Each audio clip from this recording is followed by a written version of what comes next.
Olá, estudantes da terceira série. Eu sou a professora Kathleen e esse é o professor Natan. Oi, professor Natan. E hoje nós vamos retomar a nossa aula falando sobre jogos e lutas. Então, o objetivo da aula de hoje é retomar as diferenças entre jogo e esporte, bem como o histórico e movimentos das lutas capoeira, esgrima e Kendo. Então eu pergunto para vocês lembram qual que é a diferença entre jogo e esporte? Lembram aí das regras do xadrez que nós vimos lá no início do terceiro trimestre? Lembram o histórico e os movimentos da capoeira, da esgrima e do Kendo? Se não lembram, vamos retomar algumas coisas juntos? Então, vamos lembrar lá o que é jogo. Jogo é aquilo que eu pratico dentro da escola, sem regras estipuladas em todo mundo. Por exemplo, tem regras? Tem sim, mas essas regras elas são acordadas antes da prática. Pode fazer mudança durante a prática? Pode, entretanto, todos devem entrar em um consenso que pode fazer. Por exemplo, lá, a queimada, né? Então, o professor fala lá das regras da queimada e tá tudo certo. E durante a partida lá da queimada, o professor resolve mudar. Agora não é mais uma base só que fica lá no final. Agora a base é, como a gente fala, das 4 bases. Então essa base, ela é móvel. Então nós estamos mudando as regras. Por exemplo, ali, a queimada, ela se chama queimada aqui, mas em alguns lugares, como Santa Catarina, ou no sul aqui do Paraná, ela é chamada de caçador, ou lá no Nordeste de pelota. Então, o nome do jogo pode ser modificado de acordo com a sua regionalidade, da mesma forma as regras. Já o esporte é diferente. O esporte, seu nome, ele não modifica. Ele é o mesmo aqui no Brasil, como qualquer outra parte do mundo. E as suas regras também não são modificadas. Elas já são bem estabelecidas. Todos os praticantes conhecem, né? Então é regimentado lá, tem um regimento, tem uma federação que cuida desse esporte, dessas regras, para que elas não se modifiquem. Vocês já imaginaram lá nas Olimpíadas, se os praticantes chegassem lá e essas regras elas fossem diferentes em cada país? Ia virar uma bagunça, né? Ninguém ia se entender. Então, por isso, há a regimentação dessas regras e todo mundo tem que seguir essas regras ali.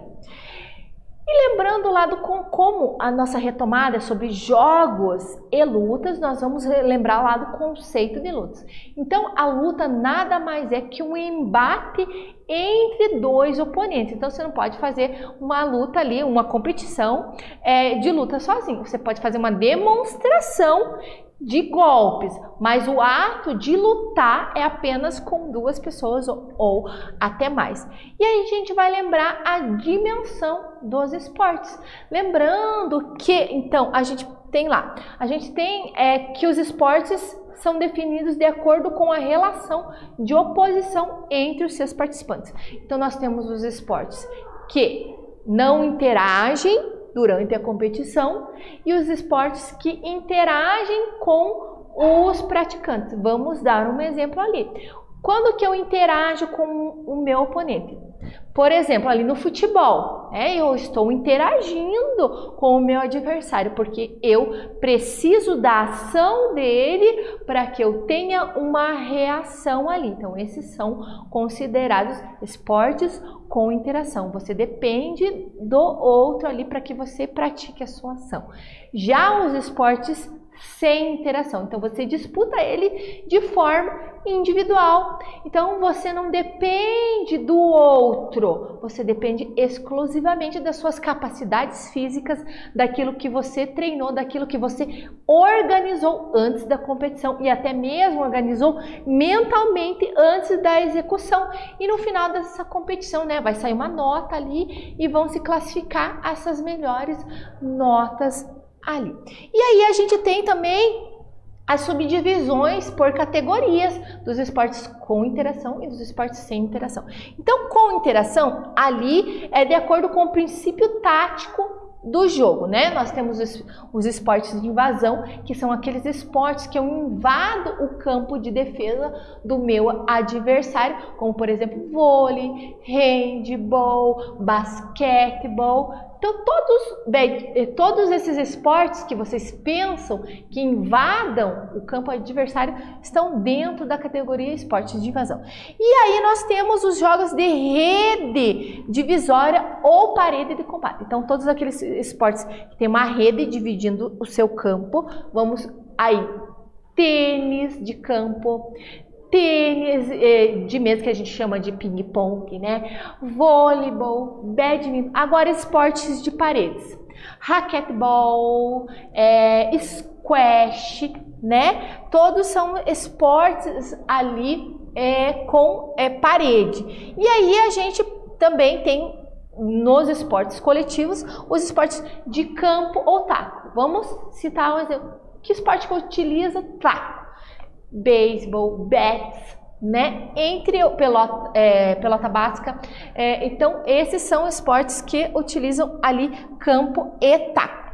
E os esportes de combate, né? Que são esportes lutas, os esportes de combate, lutas, todas as lutas que você conhece, karatê, judô, taekwondo, entre outros, kendo, que a gente já viu. E aí a gente parte para os esportes sem interação com os adversários, né? Então nós temos aqueles esportes de precisão, que você tem um alvo a atingir, você precisa ser preciso para atingir. Por exemplo, aí, tirou o alvo, né? Um exemplo de esportes de precisão. E aí a gente tem os esportes técnicos combinados, que são aqueles esportes que você tem que ser exato no seu movimento. São movimentos plásticos, movimentos precisos, como por exemplo as ginásticas, né? Todas são classificadas aqui dentro dos esportes técnicos combinados. Solo, as paralelas, a ginástica, a rítmica ali, a fita, a bola. E os esportes de marca. O que são os esportes de marca? Você tem uma marca ou para atingir ou para superar. Então, vamos dar um exemplo de salto em altura, né? Então, o corredor corre, salta. Então, quem saltar mais alto, quem atingir a marca maior é o grande vencedor, e eles vão classificando ali todas as marcas ali para chegar no campeão e todos os demais ali. E aí a gente lembra lá que a gente viu o xadrez? De onde surgiu o xadrez? De uma lenda lá do Cissa, né? Que ele pediu ali para que os seus súditos inventassem um jogo para distraí-lo. Então, lembram lá que o xadrez é composto por oito tipos, por diferentes peças, né? Nós temos aqui 8 peões, nós temos 2 torres, temos 2 cavalos, 2 bispos e aí o rei e a dama, não é rainha. E lembram que dama preta, casa preta, dama branca, casa branca ali. E aí a gente viu o cheque. O que é o cheque? Quando eu ofereço perigo ao meu rei, só que esse rei ele tem estratégia para fugir.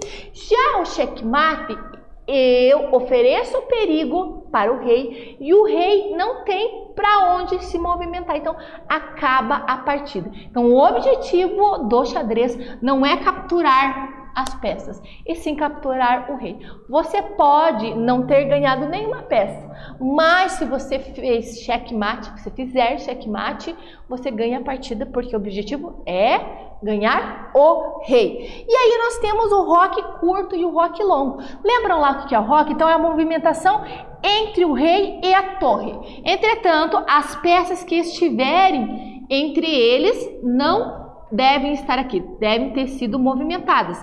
Mas o rei e a torre que for fazer o movimento naquele momento não deve ter movimentado. Então vejam bem, nessa situação aqui, nós temos 1, 2, 3 peças.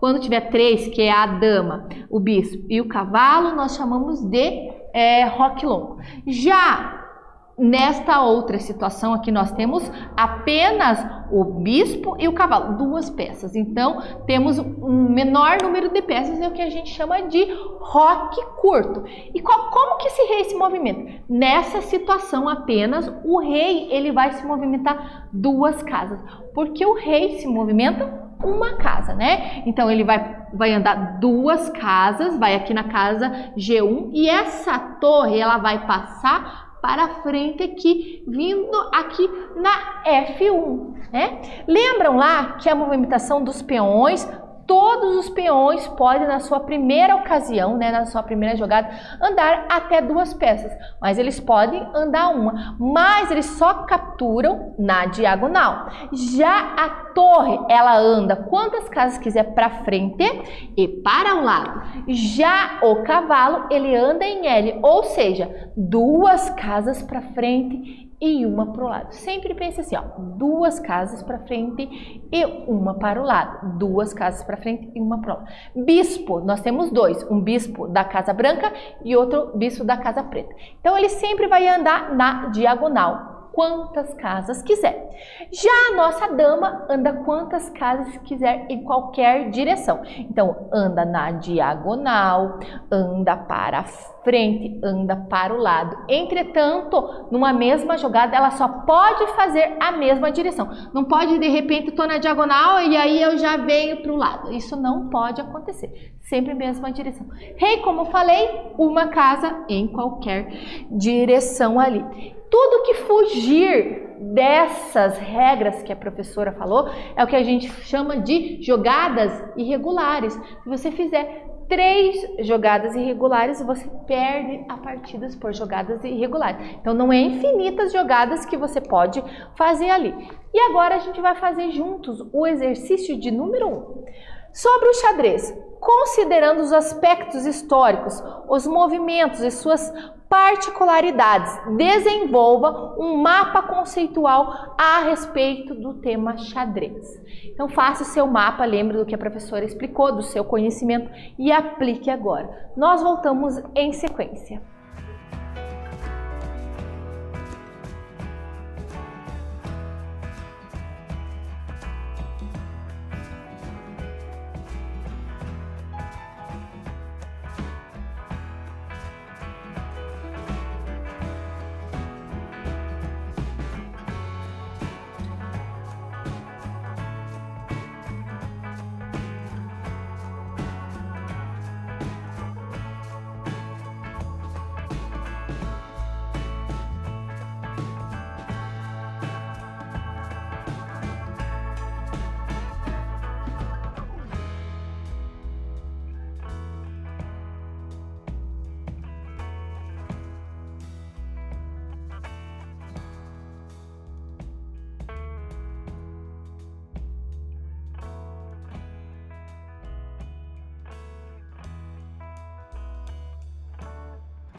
E agora a gente vai lembrar sobre o histórico da capoeira. Então, a capoeira, ela teve início ali com a trazida de escravos negreiros, né? Onde essas pessoas, esses trabalhadores vieram para o Brasil para trabalhar nas grandes fazendas, nos grandes engenhos. Entretanto, esses trabalhadores, eles não eram remunerados, né? Eles eram escravizados ali.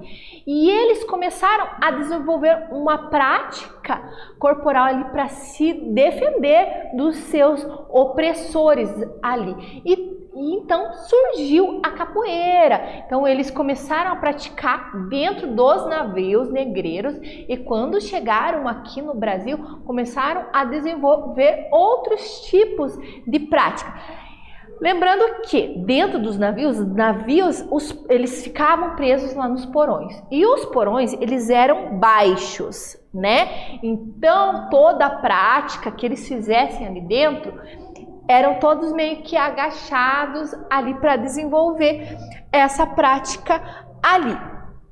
E a capoeira, ela começou-se a se desenvolver no nosso país, mais e mais adeptos. Entretanto, essas pessoas que faziam essa prática, elas até conseguiam se opor aos seus opressores, conseguiam fugir por causa da capoeira, né, que era sua luta de autodefesa, luta que utilizava apenas do corpo para se defender. E aí os grandes latifundiários, né, esses fazendeiros, verificaram, opa, tá sendo algo ruim pra gente, vamos utilizar de artifícios para que proíbam. Então foi feita uma lei para que proibisse a prática da capoeira. Então quem fosse pego fazendo essa prática iria ser preso. Entretanto, eles utilizaram outro nome para que continuassem fazendo essa prática. Não era mais capoeira, agora era luta baiana. Entretanto, lá durante o mandato do Getúlio Vargas, né, o mestre Bimba, ele apresentou a capoeira para o Getúlio Vargas e o Getúlio Vargas gostou muito. Então, ele baixou um decreto que a capoeira não seria mais proibida, você poderia fazer essa prática e seria difundida por todo o nosso país. E hoje a capoeira, ela é considerada como uma cultura nossa, então temos o reconhecimento da Unesco para essa prática como algo genuinamente brasileiro, algo nosso ali. E a capoeira, ela é dividida em 3 subcategorias. A capoeira Angola, que era aquela praticada pelos escravos dentro dos porões lá dos navios negreiros, então era uma capoeira baixa, né, com movimentos mais baixos, mais rasteiros. Chegando aqui no Brasil, né, eles não estavam presos, então eles começaram a soltar o corpo, a subir e desenvolver-se a capoeira regional ali, que o mestre mais famoso é o mestre Bimba ali da Bahia. Já também temos uma outra vertente, que é a capoeira contemporânea, então foi se difundindo, foi se espalhando e a partir da década de 70 ela começou a ser praticada em outras partes do nosso país e não apenas ali em Salvador, na Bahia, né? Não se praticava mais só a capoeira regional. E aí a gente tem alguns instrumentos. Como a capoeira ela é embalada por instrumentos, nós temos instrumentos específicos. Lembram lá que o pessoal que fazia essa prática dentro das fazendas tentava camuflar essa prática como uma forma de dança. Então eles pegavam os seus instrumentos lá trazidos da África e ficavam, não, nós estamos dançando. Mas na verdade eles estavam treinando, então eles treinavam com camuflagem com os instrumentos ali. E quais são eles? Então nós temos ali o berimbau, né? Nós temos ali o atabaque, nós temos o pandeiro, também o reco-reco, temos o agogô aqui, entre outros instrumentos, como por exemplo aí as baquetas, o dobrão, o cachixi e alguns movimentos agora que estão presentes na luta da capoeira, como a ginga, o aú, a cocorinhas, o aú Angola. Percebam, se a gente for diferença, vejam bem que o aú Angola é bem mais próximo ao chão, né? Com a perna ali mais encolhida, diferente do aú aqui do Brasil, né, onde as pernas estão bem alongadas, esticadas. E aí a gente tem a chapa de costas, nós temos o rolê e a benção. Alguns dos movimentos, temos vários outros, certo? E nós vamos fazer agora o exercício de número 2. Considerando os aspectos históricos, os fundamentos e a filosofia da capoeira, desenvolva um mapa conceitual a respeito desse tema. Faça suas anotações e nós voltamos posteriormente.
Conseguiram fazer o seu mapa? Eu espero que sim. Agora a gente vai dar sequência então. Nós vamos falar agora sobre a esgrima. Lembram lá que a esgrima é uma das lutas mais antigas que se tem conhecimento. Então a esgrima ela é uma luta que se utiliza da espada para que você atinja o corpo do seu adversário e ela está nas modalidades olímpicas ali desde 1896. E ela é praticada a esgrima hoje como forma olímpica, né? Numa pista onde tem 14 metros, tá? E também esses praticantes, eles têm uma roupa toda tecnológica para saber aonde essa espada ela toca. Tocou no adversário lá, acende uma luz. Então, quem for tocado, acende uma luz vermelha. Quem tocar, né? Então, eu toco, por exemplo, o Natan, toquei o Natan aqui, né? E aí, acende uma luz vermelha. E em mim, acende uma luz verde, porque fui eu que toquei e o Natan sofreu a ação ali. Então, nós temos zonas de competição para essa espada ser tocada. Nós temos 3 tipos de zona, então 3 modalidades ali da esgrima e 3 tipos de diferentes armas ali. Então nós temos aqui a espada, então esta é a espada. Com esta modalidade, nós podemos tocar em qualquer parte do nosso adversário. Já na modalidade de sabre, vejam que temos diferença entre essas duas armas aqui. Você só pode tocar da cintura para cima. Já na modalidade de florete, você só pode tocar o tronco e até as partes, a coqueteleira, né? As partes ali genitais. Então, vejam bem que as armas são diferentes. E quais que são alguns movimentos que estão presentes lá na esgrima? Por exemplo, a saudação, a guarda, marcha e romper, afundo, estocada, flecha, palestra, destaque, contra-ataque e parada. E aí agora a gente vai verificar sobre o Kendo. Lembram lá que o Kendo ele surgiu lá no Japão, quando o Japão ele começou a abrir as suas fronteiras lá para os demais países, começou a comercializar. Então ele precisava desenvolver uma luta lá para se defender se eles fossem atacados. Lembram que antigamente os territórios eram conquistados por lutas, né? Então havia muita guerra por conquista de território e aquele povo mais bem preparado conseguia se manter estável ali. E o Japão desenvolveu então ali no século XIX o Kendo, que ele tem essa função realmente dos seus praticantes defender a sua prática, morrer pela sua prática. Então nós temos as regras do Kendo. Ele é um esporte, tá? É praticado em local ali bem definido, num espaço quadrado de 9 por 11, e o seu combate se dá dentre 3 e 5 minutos de melhor de 3. Então, quem está praticando deve fazer golpes precisos como se fosse considerados golpes letais. Ali o chamado Ippon, se lembrarmos, né? Ippon vem lá do judô, mas também é esse nome. Então, se você fizer, por exemplo, um movimento que, coloquei a espada lá no seu pescoço, como se fosse um golpe letal. Entretanto, diferente da esgrima, eles também utilizam espada. Então, o Kendo é como se fosse uma vertente da esgrima. Só que a espada do Kendo, ela não é de metal. Ela é de bambu, tá? E aí tem também as partes que você deve tocar, não é em qualquer parte, assim como lá na esgrima. Nós temos, se tocar na cabeça, nós chamamos de men. Então o adversário ele tem que falar para ele, eu vou tocar na sua cabeça. Então ele fala, men, ele tem que falar para que eu possa me defender. Então se tocar na cabeça, men. Se tocar do lado esquerdo da cabeça, mi de men. Se tocar do lado direito, migdo. Desculpa, perdão, gente. Então, se tocar do lado esquerdo e dar em men, tá? Se tocar no pescoço, tucico. Se tocar nas luvas, cote. Se tocar no lado ali do seu tronco, migdo, sitoka do outro lado, do lado esquerdo, e darido. Então esses são alguns golpes utilizados ali no Kendo. E agora a gente vai fazer juntos o exercício do número 3. Considerando os aspectos históricos, os movimentos e equipamentos de segurança da esgrima do Kendo, desenvolva um mapa conceitual a respeito desse tema. Então a professora vai dar um tempo para vocês, tá? Pensem, façam suas anotações e nós voltamos posteriormente.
Conseguiram fazer o seu mapa? Eu espero que sim.